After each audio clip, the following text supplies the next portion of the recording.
নমস্কার বন্ধুরা, Surajit food and ব্লকে আপনাদের সকলকে জানাই স্বাগতম। আশা করব আমরা সকলে ভালো আছি। আজকে আরও একটি টক দইয়ের রেসিপি নিয়ে হাজির হয়েছি আপনাদের সামনে, যা রান্নাঘর থেকে শুরু করে রূপচর্চার কাজে কিন্তু ব্যবহৃত হয় এবং থাকছে অনেক টিপস অ্যান্ড ট্রিক্স। চলুন, তার জন্য সর্বপ্রথম আমি এখানে 500 লিটার দুধ নিয়ে নিয়েছি, লিকুইড একদম গরুর দুধ, যেখানে জল কিন্তু দেয়া হয়নি। আপনারা চাইলে জল দিতে পারেন, তবে সেক্ষেত্রে সেই জলটুকু কিন্তু জাল দিয়ে মেরে নিতে হবে। আমি এখানে দুধটাকে ভালো করে জাল দিয়ে কয়েকবার কিন্তু ফুটে নিয়েছি, অর্থাৎ 7 থেকে 8 বার ভালো করে বলক তুলে নিয়েছি। কারণ দইয়ের ক্ষেত্রে দুধ যত বেশি জাল দেওয়া হবে এবং ঘন করা হবে, দইয়ের টেস্ট কিন্তু ভালো হবে। তাই আমি এখানে কিন্তু খুব ভালো করে জাল দিয়েছি। আমার ভিডিওগুলি ভালো লাগলে আপনারা লাইক, কমেন্ট এবং শেয়ার করে পাশে থাকবেন। আর হ্যাঁ, চ্যানেলটি সাবস্ক্রাইব করতে কিন্তু ভুলবেন না।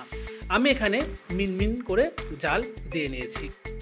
টক দই হজম শক্তিকে বাড়ায় এবং চুল এবং ত্বকের উজ্জ্বলতা বাড়াতে সাহায্য করে। এছাড়া ওজন কমাতেও কিন্তু টক দই কিন্তু খুবই গুরুত্বপূর্ণ ভূমিকা পালন করে। যাই হোক, আমার দুধ ফুটে গেছে এবং ভালো করে সেটা জাল হয়ে গেছে।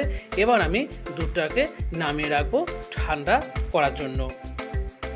এছাড়াও টক দইয়ে থাকে ভিটামিন B6, B12 এবং ভিটামিন ডি, যা আপনাকে হাড় মজবুত করতে সাহায্য করে।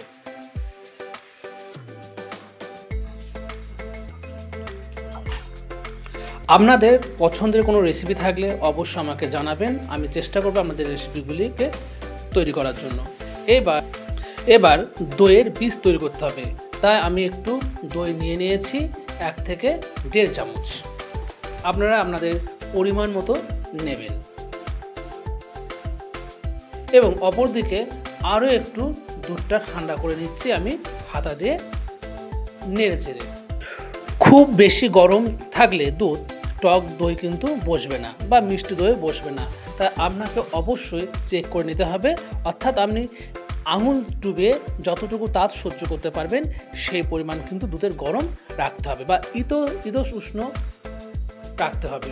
এবার ওই বীজ দইয়ের মধ্যে আমি 2 থেকে 3 চামচ তরল দুধ দিয়ে ভালো করে সেটাকে মিশিয়ে নেব আগে। আপনারা যেভাবে ভিডিওটি দেখছেন ঠিক সেইভাবে বাড়িতে বানাবেন, দেখবেন তো টক দই একদম পারফেক্টভাবে তৈরি হবে। যাই হোক, আমার দইয়ের বীজ তৈরি করা প্রায় রেডি। অবশ্যই এক্ষেত্রে আপনারা দইয়ের মধ্যে যেন কোনো গুটি ভাব না থাকে সেটা লক্ষ্য রাখবেন।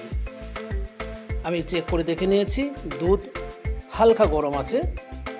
এইবার আপনার ইতস উষ্ণ গরম দুধের মধ্যে আমরা টক দইয়ের বীজটা দিয়ে দেবো এবং ভালো করে নাড়াচাড়া করে নেব, যাতে সমানভাবে সব জায়গায় মিশিয়ে যায়। আমার মেশানো প্রায় কমপ্লিট। এবারে পাত্রটিকে দিতে হবে গরম করার জন্য, তাই আমি আগে থেকে একটি কম্বল পেতে নিয়েছি। কম্বলের উপর বসিয়ে ভালো করে চারিদিক থেকে আবার কম্বল জড়িয়ে দিয়েছি, যাতে বাইরের বাতাস সেখানে কিন্তু ঢুকতে না পারে, অবশ্যই ঠান্ডা বাতাস। এই জায়গাটা একটুখানি মনোযোগ দিয়ে দেখবেন। দই জমার এই স্টেপটা হচ্ছে খুব গুরুত্বপূর্ণ, তাই এই স্টেপটা কিন্তু ভুল করা চলবে না। ঠিক ভিডিওতে যেমন দেখানো হচ্ছে আপনারা বাড়িতে করলেও সেরকম দেখাবেন। যাই হোক, পরের দিন সকাল 9টার সময় আমি ঘুম থেকে উঠে পড়েছি এবং চলে যাচ্ছি সেই দই জমানো হয়েছিল সেই স্থানে। যাই হোক, বালিশ এবং কম্বল খুলে এক উত্তেজিত পরিবেশ, দই হয়েছে কি না হয়েছে। চলুন দেখা যায় দই কতটা হয়েছে সেটা আমরা দেখব। তার জন্য একটু ওয়েট করতে হবে। আবারও বলছি, যারা আমার চ্যানেলটিকে এখনও পর্যন্ত সাবস্ক্রাইব করেননি তারা অবশ্যই সাবস্ক্রাইব করে পাশে থাকবেন। এটি বারবার আমাদের হচ্ছে বিনতি রইল। যাক, এবার আমরা দেখব একটু ম্যাজিশিয়ান ম্যাজিক করে দিল। এবার ওপেন টিচিং ভাগ হয়ে গেছে, আমাদের দই জমে গেছে। দেখুন কত সুন্দরভাবে দই আমাদের জমে গেছে। আপনারা অবশ্যই এভাবে কিন্তু বাড়িতে তৈরি করবেন। আর দইটাকে একটু সেটে আনার জন্য আমরা 1 ঘন্টা ফ্রিজে রাখবো, যাতে খেতেও ভালো লাগবে এবং ভালো সেট হয়ে যাবে। তাই আমি ফ্রিজে ভরে দিলাম। 1 ঘন্টার জন্য।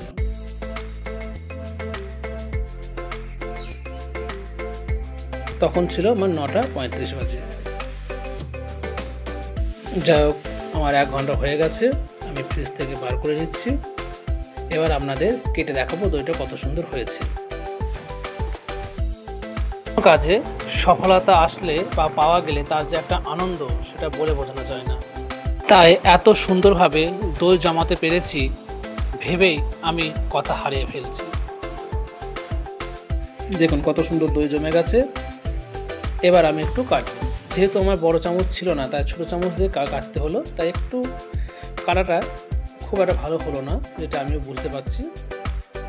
আমি তো টক দই মধু দিয়ে খাই, আপনারা টক দই কে কীভাবে খান অবশ্যই আমাকে কমেন্টে জানাবেন।